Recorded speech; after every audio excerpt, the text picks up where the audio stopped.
Let's listen the beat.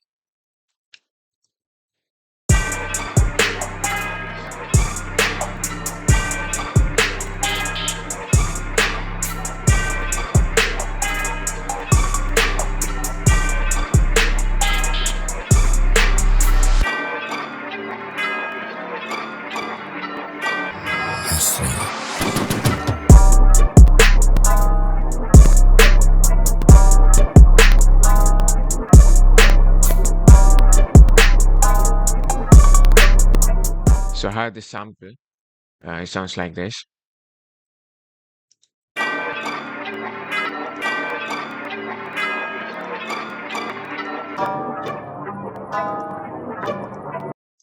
So what I did was like this. This is basically the intro.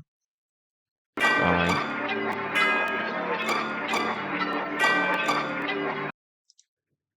let's see what I did there. I think that's it. I didn't add too much stuff here. Just the vinyl sound. That's it. Also here, when it was about to drop, I added this fill, which makes it more interesting and more unique. Let's listen. So it sounds like this. It's just a way simple fill, just like gunshots and just like these storms. And then it drops basically.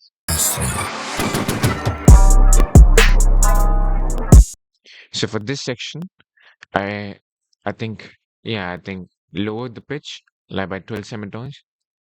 So it sounds like different. So again, after 8 bars, I made the sample like the original pitch. So it's like two different sections of 8 bars, one with lower pitch and with one with the original pitch. And then after these 16 bars, the sample gets switched. So it really sounded like this, which I really like.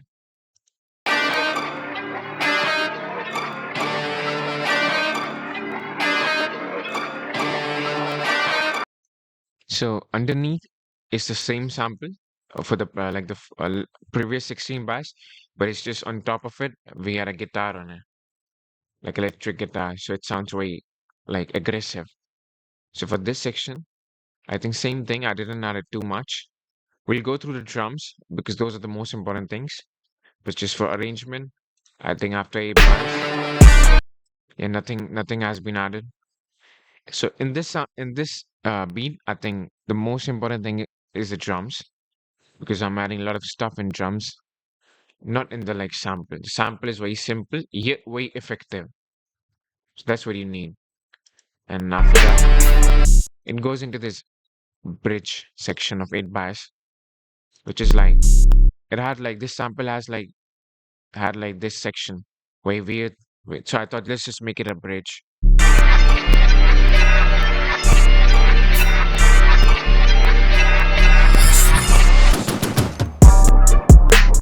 Again, it just repeats. Okay, so now let's go through the drums. Okay, for the drums, I always start with the hi-hat and a snare to get the bounce ready, and then start adding more elements. So I started like this. Let's see.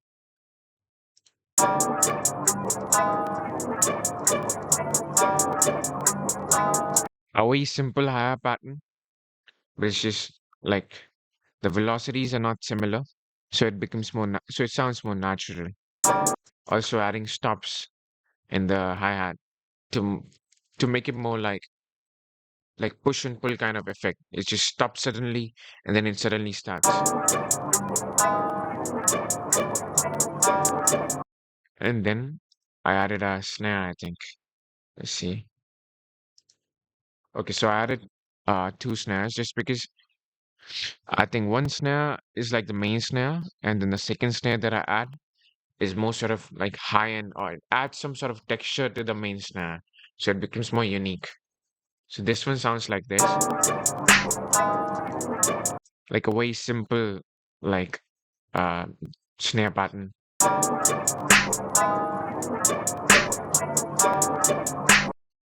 But when you add this now, like this one, So without this, see how this old Memphis one is way like it doesn't have a lot of high end. So to compensate for that, I added this one, which has more high end. So they together complete the sound, and that's what I was going for. And then after that, I think I started adding like open hats and stuff. Let's see.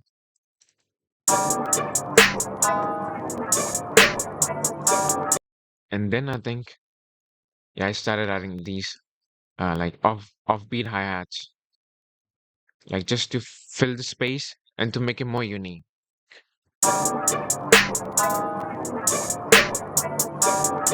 See, with these hi-hat, it sounds more interesting. If I remove these, without this, it's very boring. But when you add these, it sounds like way interesting, in my opinion.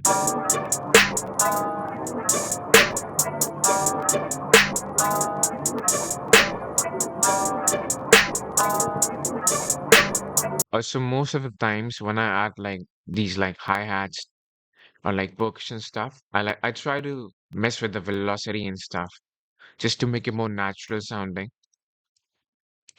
And then after this, let's see what I added.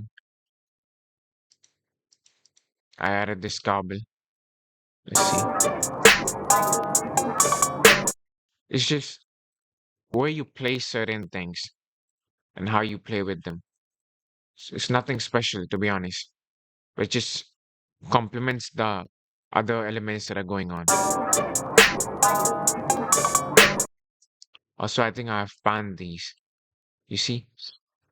So just why I panned this? Basic explanation would be just to create more space, like more stereo with.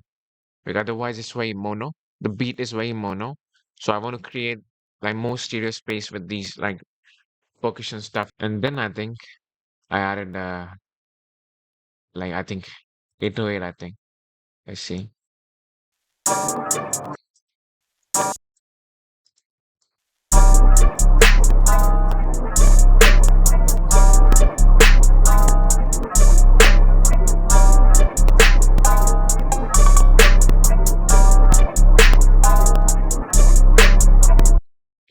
See, sounds very nice. Just because uh also I at the end of this section, this note is gliding down. So it sounds like this. Without this, not special. With this, I mean, sounds interesting. A very simple pattern, just repeating C note. That's it. And with the kick, I added this kick, which is very punchy, just to complement, just to make the kick shine through the mix. So the kick pattern is like this. Where's the kick? Let's see.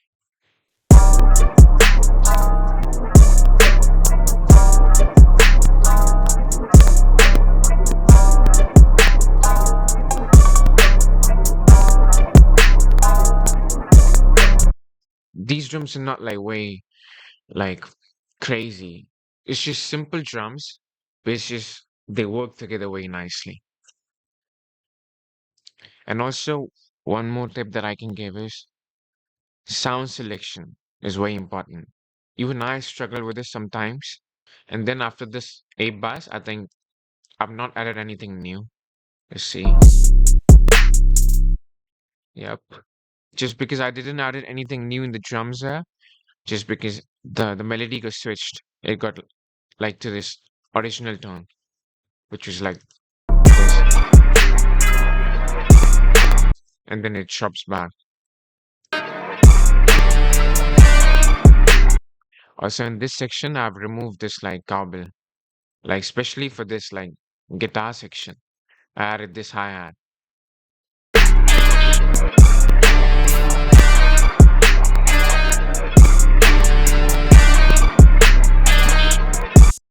It complements very nicely. And then let's see. Took out everything here, and then it drops again.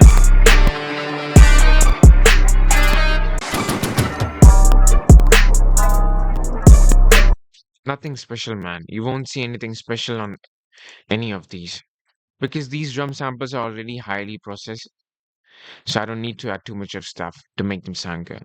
Sidechain the 808 with the kick just to give the kick more space to shine.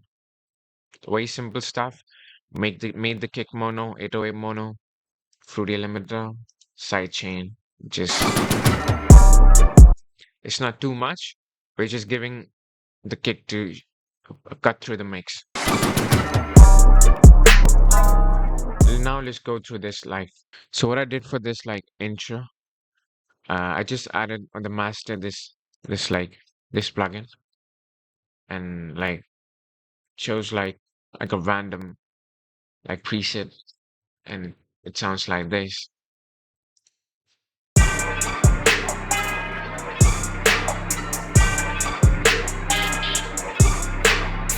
And one more thing that I did was I think I I made the automation for the low end of the 808.